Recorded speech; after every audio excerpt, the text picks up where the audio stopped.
الحمد للہ رب العالمین والصلاة والسلام علی سید الانبیاء والمرسلین اما بعد فاعوذ باللہ من الشیطان الرجیم بسم اللہ الرحمن الرحیم السلام علیکم ورحمۃ اللہ وبرکاتہ۔ کیا آپ نے کبھی یہ محسوس کیا کہ ہم قرآن تو پڑھتے ہیں، سنتے بھی ہیں، لیکن بعض اوقات قرآن ہم سے بات کرتا ہوا محسوس نہیں ہوتا؟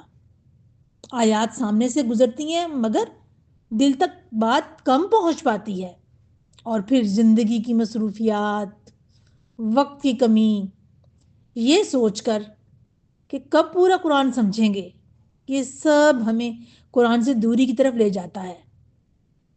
لیکن ذرا سوچئے، اگر روز صرف ایک آیت سمجھ کے ساتھ دل سے آسان انداز میں ہماری زندگی میں اترنے لگے تو چند ہی دنوں میں ہماری سوچ، ہمارا رویہ، ہماری زندگی بدل سکتی ہے۔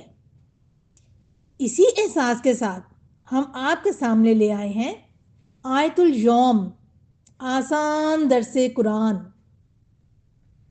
یہ ایک ایسا سلسلہ ہے جس میں روزانہ قرآن کریم کی صرف ایک آیت بہت آسان، سادہ اور قابل عمل انداز میں بیان کی جائے گی۔ نہ مشکل اصطلاحات، نہ طویل بحثیں، بلکہ قرآن، حدیث، سیرت النبی صلی اللہ علیہ وسلم، سیرت صحابہ و صحابیات رضی اللہ تعالی عنہما کے واقعات، اور پھر ہماری روزمرہ زندگی سے جڑی ہوئی بات۔ یہ درس ان کے لیے ہے جو قرآن سے محبت تو رکھتے ہیں مگر سمجھ نہیں پاتے، جو سیکھنا چاہتے ہیں مگر وقت کم ہے، جو چاہتے ہیں کہ قرآن صرف پڑھا نہ جائے بلکہ جیا جائے۔ اللہ سبحانہ تعالیٰ خود فرماتے ہیں افلا یتدبرون القرآن، جس کا ترجمہ ہے کیا یہ لوگ قرآن میں غور و فکر نہیں کرتے؟ یہ سلسلہ اسی غور و فکر کی ایک چھوٹی مگر مسلسل کوشش ہے۔ ہم پورا قرآن ایک دن میں نہیں سمجھ سکتے، لیکن ایک آیت آج، ایک آیت کل، ایک آیت پرسوں، یوں قرآن آہستہ آہستہ ہمارے دلوں میں اترتا چلا جائے گا۔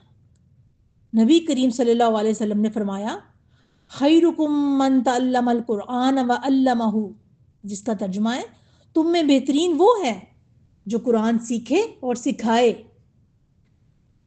یہ سلسلہ نہ عالم بننے کے لیے ہے، نہ بڑے دعووں کے لیے، بلکہ اپنی اصلاح، اپنے دل کی تربیت اور اللہ سے تعلق مضبوط کرنے کے لیے ہے۔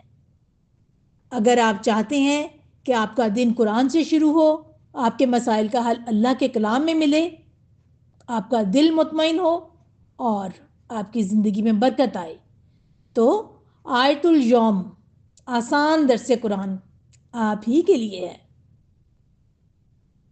ہم آپ سے درخواست کرتے ہیں اس سلسلے کو باقاعدگی سے سنیں، ایک آیت کو اپنی زندگی میں اتارنے کی نیت کریں اور دوسروں تک بھی یہ پیغام پہنچائیں، کیونکہ ممکن ہے ایک آیت کسی کی زندگی بدل دے، اور شاید وہ آپ ہی کے ذریعے ہو، اور وہ شخص آپ کے لیے صدقہ جاریہ بن جائے۔ اللہ سبحانہ تعالی ہمیں قرآن کو سمجھنے، اس پر عمل کرنے اور اسے اپنی زندگی کا رہنما بنانے کی توفیق عطا فرمائے۔ آمین یا رب العالمین۔